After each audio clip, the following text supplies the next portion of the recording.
Hola, soy Miguel, soy el conocedor desconocido y hablamos de cómics y muchas otras cosas más en este canal. Así que ahí vamos. Normalmente cuando hablamos acerca de los orígenes del cómic, sobre todo el que tiene que ver con superhéroes, llegamos a varias conclusiones con respecto a que Superman creó el género, Batman logró generar el concepto del vigilante y a partir de ahí una gran cantidad de personajes se fueron creando por otras editoriales y por la misma editorial que luego sería convertida en DC Comics. El personaje del Átomo nace por primera vez en All American Comics número 19 de 1942 en el mes de octubre, una revista que protagonizaba a Linterna Verde y que aparecía en la portada y que tenía en su interior las aventuras de Mighty Atom. Fue creado por Ben Flinton y Bill O'Connor. Pero ¿cuántos personajes han interpretado el rol del átomo? Bueno, tenemos a Al Pratt. Curiosamente tiene el mismo apellido del actor Chris Pratt que interpreta a Star-Lord en Guardianes de la Galaxia. Luego tenemos a Ray Palmer, que es como el más conocido o más popular. Y después, eventualmente, de él, Paul Hogan, que es en inicio un personaje que tiene una cercanía con Ray Palmer porque era colega de él y eventualmente terminó teniendo un romance con la esposa de Palmer. Después de una serie de aventuras y desventuras, aparece otro personaje que se llama Adam Cry. Ya van 4, ¿no? Adam Cry roba de joven el cinturón que le permite miniaturizarse y agrandarse. Posteriormente a Adam Cry aparece Ryan Choi, que es el actual Átomo. Y contemporáneo a él aparece Rhonda Pineda. Otro personaje del cual hablaremos más adelante. Entonces, ya que tenemos claro quiénes son ellos, vayamos estudiándolos y mirándolos uno por uno. Al Pratt. Al Pratt es el primer personaje en una situación de desventaja que se convierte en superhéroe. Al Pratt era un universitario de muy baja estatura. Y ya se imaginarán la cantidad de bullying y de humillaciones que habrá recibido a lo largo de su vida por su estatura.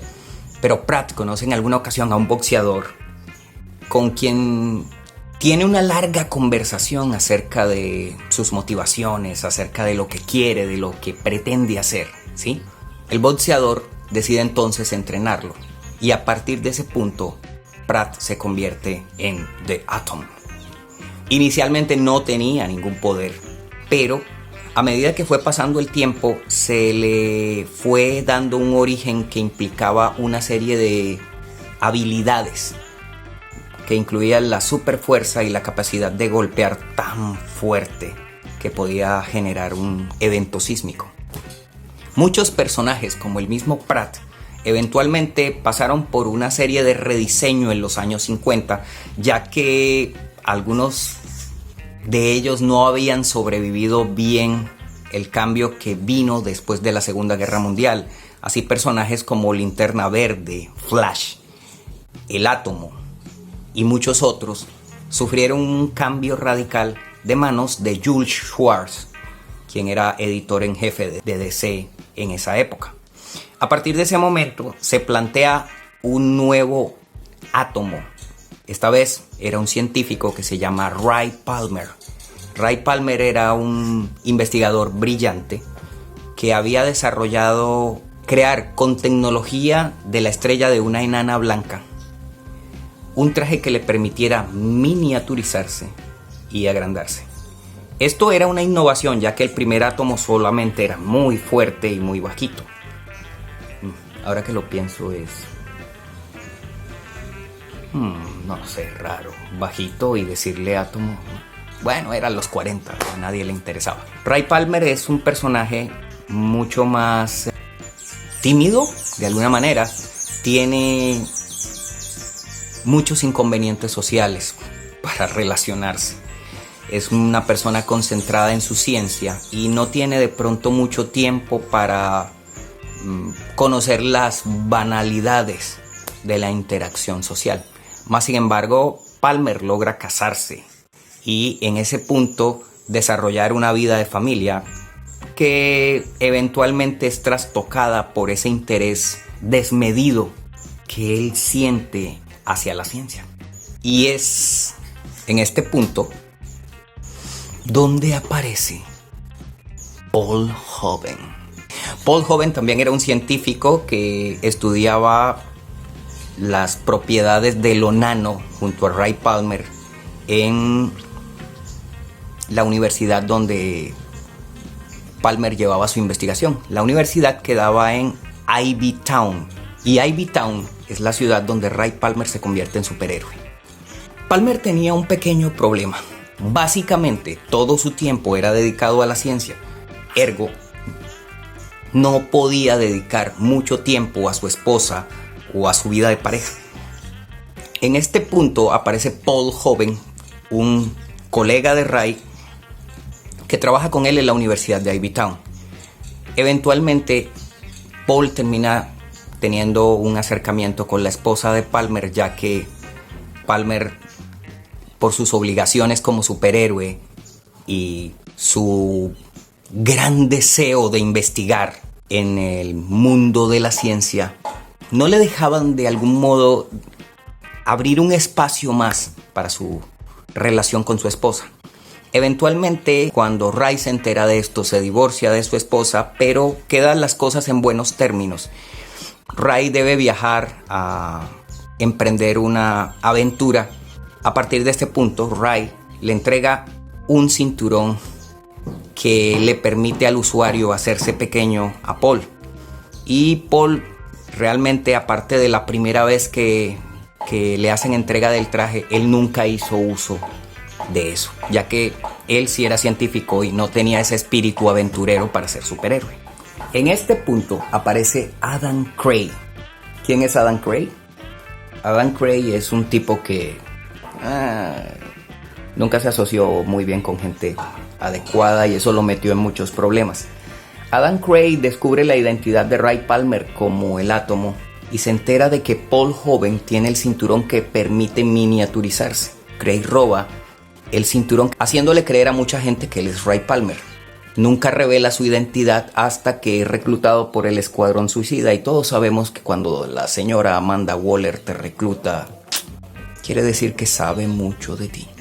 Luego de una serie de aventuras que transcurren con Cray siendo el átomo y Ray Palmer tratando de investigar quiénes eran los que trataban de asesinarlo, aparece en escena Ryan Choi.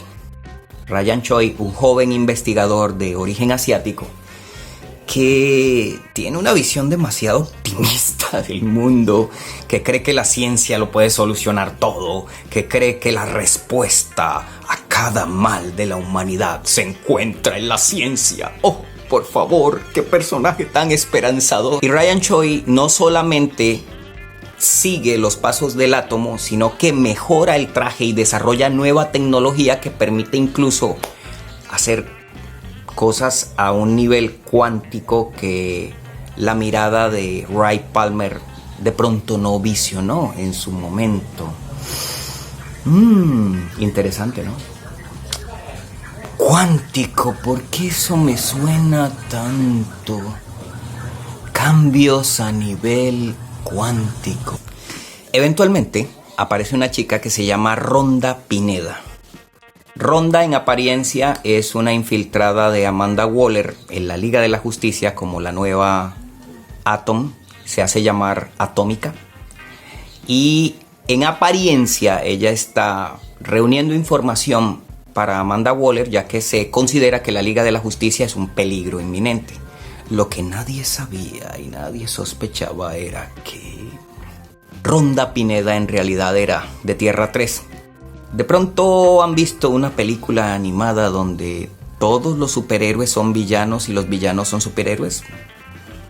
Bueno, de ese universo viene Rhonda Pineda. Ella en realidad lo que estaba haciendo era reunir información para ese grupo de villanos con los que trabajaba y comentar cada debilidad, cada ventaja, cada aspecto importante de la vida de la Liga de la Justicia. Qué peligro, ¿no? Lo interesante aquí es el hecho de saber que el Átomo es el primer superhéroe que parte del concepto de imaginar un poco esa mirada del lector que se cree menos favorecido, que no cuenta con habilidades o que cree que no tiene lo suficiente para convertirse en un héroe. A partir de ese punto, el Átomo empieza a desarrollar toda una gran cantidad de fans en cada una de sus épocas, en la Edad de Oro con Al Pratt, en la Edad de Plata y en la parte de la Edad Moderna con Ray Palmer, y luego en la contemporaneidad con Ryan Choi. A partir de este punto, el personaje empieza a encarnar una serie de circunstancias que representan el conocimiento científico como herramienta para la vida como superhéroe. Si bien es cierto que sabemos que Batman tiene un conocimiento sobre tecnología, sobre ciertos elementos científicos, esta mirada desde un científico para ser convertido en superhéroe era algo que no se había experimentado antes. Y bueno, sí, hemos visto también alguna copia. Datos curiosos. Ben Flinton y Bill O'Connor, los creadores del Átomo, el uno dibujante y el otro escritor, desarrollaron el personaje en 1942. Tanto Ben como Bill se unieron a las Fuerzas Armadas porque recuerden que en 1942 había una guerra a nivel de escala mundial contra los nazis y las fuerzas imperiales japonesas. Y después de la guerra ninguno de los dos regresó a la vida del cómic. Nunca se supo por qué. Otra cosa interesante es el nombre de Ray Palmer. ¿Por qué Ray Palmer? Porque si había un Bruce Wayne, había un Clark Kent, había un Alan Scott, había un Jay Garrick, Ray Palmer no es como un nombre un poco rebuscado, no sé. Lo cierto es que el nombre de Ray Palmer está basado en el nombre del escritor Raymond A. Palmer. ¿No le suena? Era un escritor de ciencia ficción muy popular en aquella época y tenía una peculiaridad, era bajito. Curioso, ¿no? El año 1998 aparece un fenómeno editorial de DC que se llama DC 1 Million, 1.000.000. Bueno, en realidad no era el año 1.000.000, es decir que vienen del siglo 1.000.000, ¿no? Y aparece el Átomo 1.000.000. Era un personaje que cumplió un rol dentro de esa saga. Nunca más se ha vuelto a usar el personaje o se ha sabido de él. Pero en su momento presentó un traje de rediseño muy interesante que planteaba unas nuevas habilidades con el traje y los poderes del Átomo. Con toda esta información acerca del personaje desde la mirada de los cómics, creo que van a tener un poco más amplio el panorama acerca de quién es el Átomo y quiénes lo han encarnado. Es cierto, claro está, que el personaje ha tenido vida en medios audiovisuales. Hay un Átomo que salió por primera vez en una animación de los años 60 donde los protagonistas eran Superman y Aquaman. Luego vino la presentación de Super Friends donde aparece también otra versión del Átomo. Posteriormente también está la muy aclamada Liga de la Justicia y Liga de la Justicia Ilimitada, donde el personaje tiene unos capítulos en que hace unas apariciones protagónicas. Y posteriormente la versión en live action que hace Brandon Rourke de él mismo en la serie de Arrow y en DC Legends of Tomorrow, ¿no? Además de que Ryan Choi aparece con un rol protagónico al final de la película Liga de la Justicia de la versión del Snyder Cut, ¿no? una versión en la que el personaje tiene un poco más de diálogos y donde tiene un rol un poco más importante. Los invito, si quieren conocer más acerca de cómics y de cosas que se relacionen, visiten el canal, suscríbanse, regálenme un like y comenten. No les cuesta nada y a mí me ayuda mucho.